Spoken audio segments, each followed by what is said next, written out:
Good afternoon, everybody, and welcome to Uncommon Sense number 74. We are on our way to 100, which is our goal for this year. And again, it's myself, Craig Kumanis, and my most favourite co-host, Mr. Dean Holmes, who's got a very exciting topic to launch for us today. So let's jump straight into it. Welcome, Dean. Thanks, Craig. Good to be here and get into this topic. I've been talking about this for a while and had another session just before on it as well. So we're talking about hyper-personalization in financial advice, and something that is really important from my perspective is that if I re-explain that, what we're trying to think about is customer or client service at the end of the day. So the most important thing from a financial planning perspective is not the numbers and the return, as most people have come to learn. It's actually how the client feels through the process. And so the lens that we're coming at with this particular discussion today, Craig, is how can we make the client service experience better, which is to how do we take the essence of what we do and make it really personalized.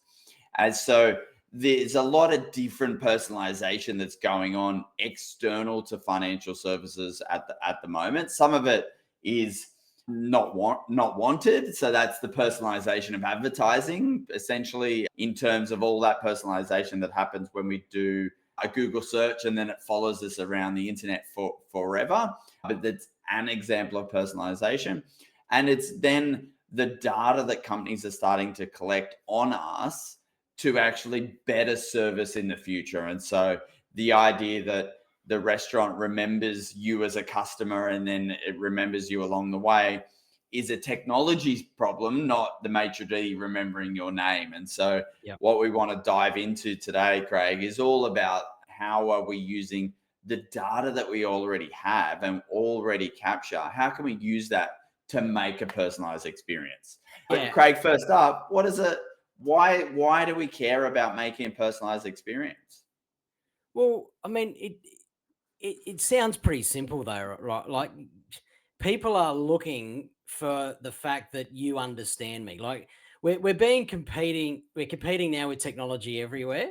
And I think our real point of differentiation now is the fact that I can truly show you how much I know you and how much I understand you, and therefore how I help you then get to your goals with that.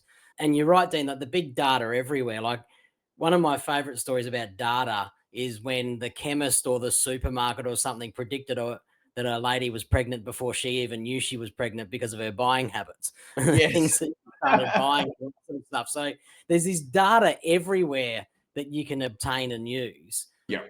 Really, and I love this word hyper-personalization. I remember when this topic got set for us, I actually said hyper-personalization. Like, this is going to a whole new level.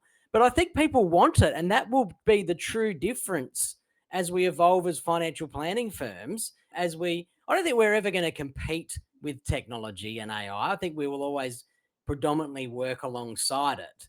But at some point, the human race has to be able to have that advantage of we can hyper-personalize using all those other tools to our advantage.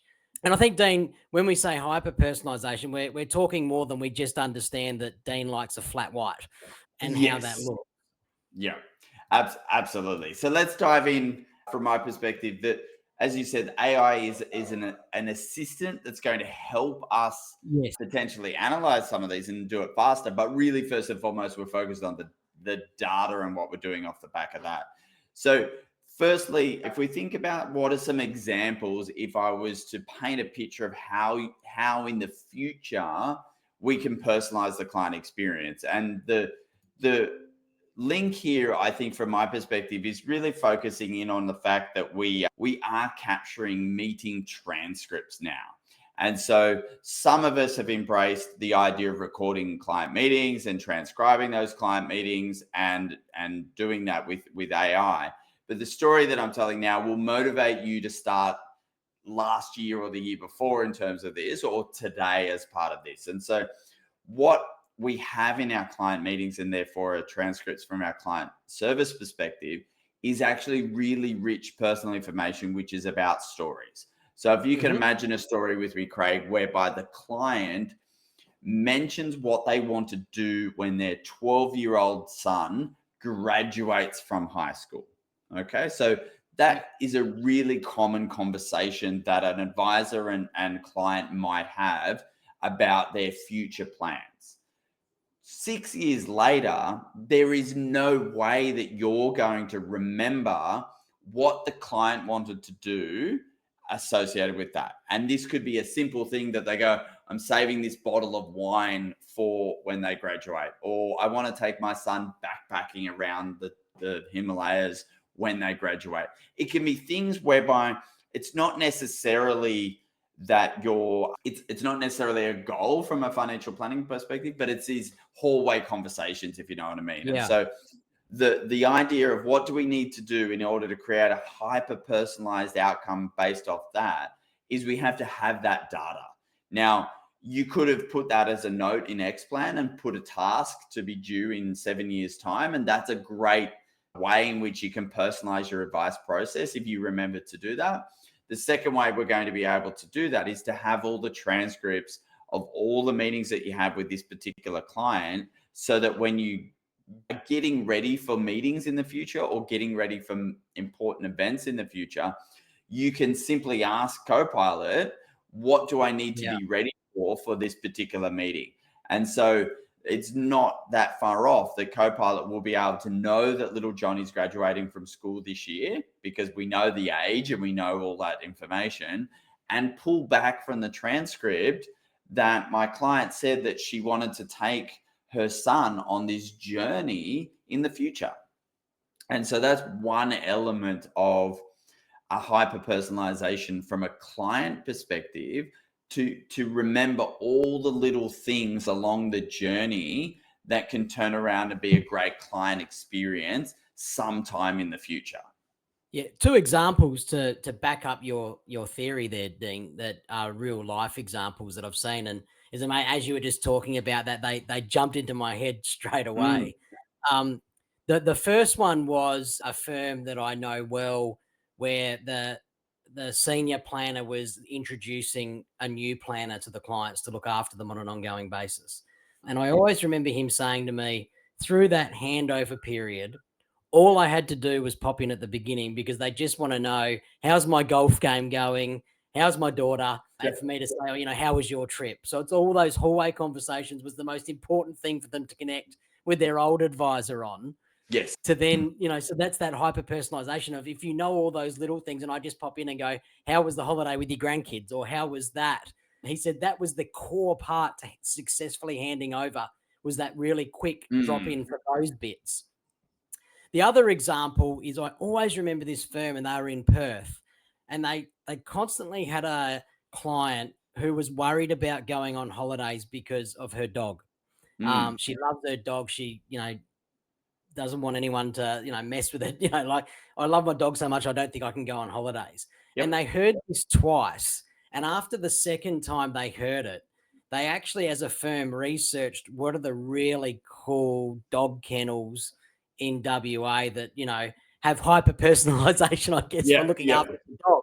That, so you don't have to stress at all. And they actually sent her a note after going, your holiday's not as far away as you think. Have you actually ever seen this dog kennel that would look after your Mm, dog with all of these yep. things?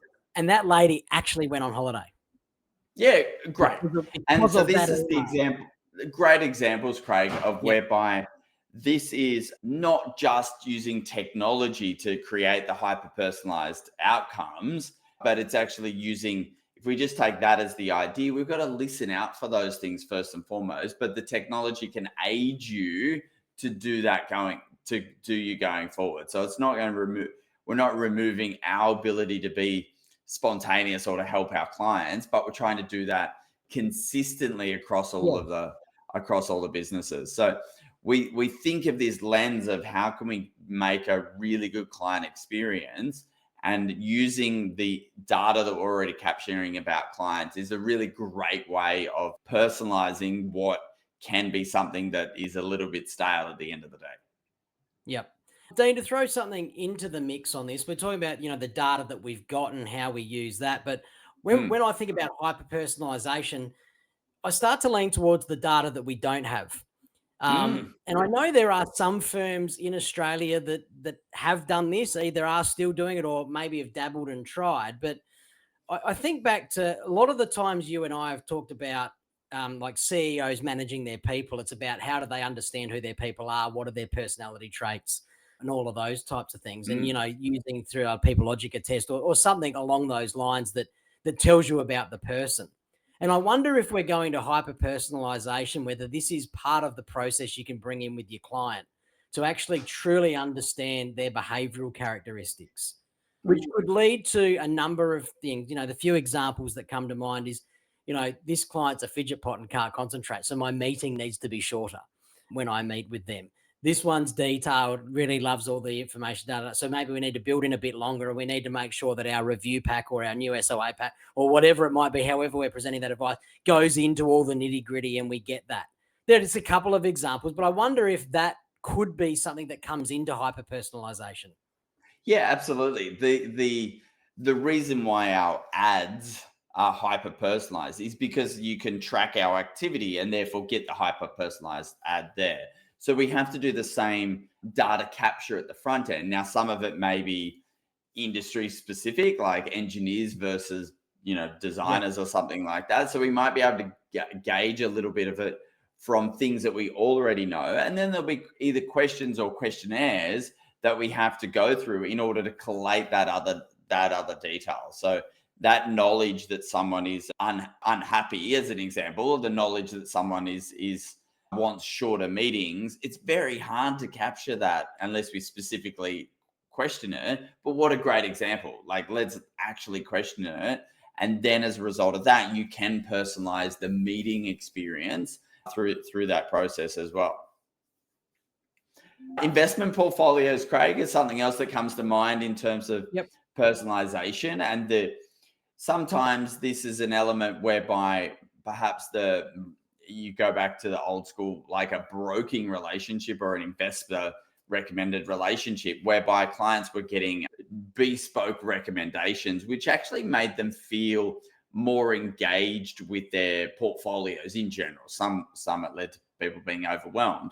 So how can we think about telling the story of personalization around investments without having to do the doing in terms of keeping every portfolio different?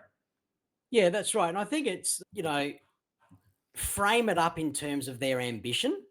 So, for example, Dean, we're using this portfolio because it's going to support your dream to semi retire by 55. Mm. Link it to the client ambition, not just, oh, we use this to hit your goals. Actually listen to the goals and link stuff back to their actual ambitions. And you then might be able to, through those different things, depending on how you've set up your portfolios and stuff, but have micro experiences with different things that reflect personalities and expectations. Obviously we see the different level of green funds and all that type of thing for those type of people. I think that's probably one of the more Mm. topical Yep. ones of late, where it goes. But I think if you match it to their ambition rather than just, oh, this will get you strategy, they'll start to Mm. see that come to life and feel that hyper personalization of the portfolio to their ambition, even though it might be the same portfolio that someone else is getting in the firm. Mm. Yeah, absolutely. So I liken that to I think one of the challenges is, like, say you've got a tech employee that wants to know that they have an exposure to technology. Well, Yeah, the correct. personalization is to go, well, what are you interested in? And then I'll tell you that you've got that within your portfolio. And so you might still be an index investor, but you actually can still customize the story to things that they're really interested in. So I know that in my index portfolio, I've got every company, but I don't have to tell each client the same story around their portfolio, if you know what I mean. So I might divide the clients that the technology people that are interested in technology, I want to give them communication about their portfolio that talks about that they've got Apple and Nvidia in their portfolio, whereas someone that wants to be maybe a little bit more cautious or older wants to know about the banks in their portfolio because the banks pay dividends. Dividends means that that's what they can live off. And so that could be the same portfolio. Yep. Tech and banking is big parts of the index, as my example goes. But why do we have to tell clients the same story off the back of that if we know more about the clients? Mm, very much so. I think then the extension of that with their investments and things, Dean, is what I call like, you know, it's almost like the co-creation of their plan. Mm, We're hyper mm, personalizing. Now we're actually doing this, but do we actually label it and talk about it? Like, of course, we're involving them in building their strategy, but bringing language out as you go through, like, we built this together. This is something we've actually built together. And, think about what's accessible to you now in terms of visual tools or collaborative modeling software that really makes their situation come to life. It's like the review that actually doesn't review investment performance, but reviews at year 6, this is where we said you needed to be. And guess what? You're ahead of that, or you're behind that, but yeah. you're behind that because you bought a car that we didn't expect Mm. you to buy in year 5. But, bring that modeling to life. And that really then also starts to help hyper personalize the whole The whole scenario. experience. Yeah, that's Yeah. a And the really good experience. example of what is possible in terms of, typically we're just doing, if you're just doing the basic plan of here you are and where do you want to be in 10 years, and not having that swings of opportunity and being able to pull out how they're going at year 7, like that's such a powerful thing of going, we thought we'd be here, you're actually here. And now that is entirely possible within the remit of what we do. The missed opportunity is collecting the data along the way, I Yes. suppose, and going, well, how do we need to build our systems and processes today so that I could tell clients how they're going and do this at scale. We can do anything in a spreadsheet, Craig, but it doesn't allow you to do it for 200 clients necessarily in a spreadsheet in the same way. And so using our technologies to capture this data along the way and then being able to tell an individual story to each client is really valuable for the work that we do. Yep. So yeah, man, I think it's really important. The thing I love probably most about hyper personalization is it's actually about authenticity, not the automation. It's human, right? Really, if you're hyper personalizing, it's at the core of it, it's human connection. Yeah. And just, going all of those things that you've mentioned is how it makes it work. I know, shout out to a guy called Martin Hunt out there who we used to work with at Colonial. Every year, I don't talk to him through the year at all anymore. We don't really bump into each other, but every year his diary tells me it's my birthday and he sends me a text. And I've Mm. started joking to him now that if I don't receive his text, I don't officially class it as my birthday. But, someone who just sort of cared about people that he worked with at Mm. one stage in time, and he's got that saved as data, right? Like he's not Yes, sitting there correct. memorizing. He's got it saved as data, but the way he then personalizes it and humanizes it and sends you a nice note. Mm. And Uh, the personalization is really important. The the other text messages that you get on your birthday, Craig, is the noise which we need to be aware of yeah, when we go down this journey. So on your birthday, you also got a $5 discount to vintage sellers. You also got offered a free, like fitness thing Krispy for you to Kreme go and join donut, back. What else did you get? a Krispy Kreme donut. I think you can go and get on your birthday. Yeah, good on you. They don't have my information, Craig, but that's okay. Well, look at But it. yeah, You can see who eats donuts and who doesn't, Dean. so they're great examples of the noise that happens around your birthday. And so, whilst most of us go, I really want to personalize a client message for their birthday, I just want us to remember also that of the noise at which it happens and the medium that we're choosing to communicate. So the text message that you might get from your financial advisor could be lost with all the other noise of all the other discounts, that they miss it and they miss the importance of it. So it's using that information, but also being creative with it. 3 days before, go, hey, I know your birthday's coming up and I'm trying to get in front of your Krispy Kreme discount, is Yep. a really creative way of doing exactly the same thing, but being delivering the information at a different time. Okay. Yep. And so that's an awareness of the medium at which we communicate. Are we doing a video call, phone call, video message, text message, email? So how are we personalizing the message out? But then the timing around it's also really Around it. important, just to not have it noisy. And I think we can do better at the reminding of things and the rewarding of things because we have more information, right? A better one to do is actually be texting you, Craig, 7 days or 14 days probably before your wife's birthday. That is a text message that we as financial advisors theoretically could send with a little bit of a joke and a laugh about it as well. But that's probably better than wishing you happy birthday. You'll remember that one more, Craig, than the text message from your financial advisor on your birthday. So I'd love to hear anyone that actually either already does that or takes my idea and runs with it. But that's the thinking that we need to do from a client service customization perspective. But then it's really easy to then look at our technology tool and build that in terms of our process.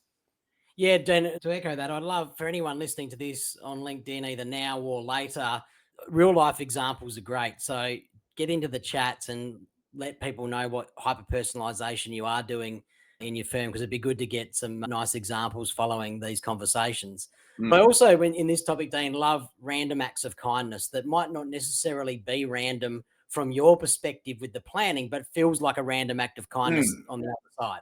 You know, like I know, for example, your daughter, maybe not, this isn't you specifically, but your daughter's getting their P's or their L's in 2 weeks' time or something. And, you know, like how nice would it be if like a key ring showed up or something like with, you know, congratulations, you know, and happy motoring. Yeah, absolutely. So there's two elements. In order to do that one, that's the capturing the data along the way, and then always be, like critiquing the data to go, what's happening this week in all of my clients about all the things that they've said. And this is possible if we've got all the data in the right place. But that personalization to be spontaneous, Craig, it's your system.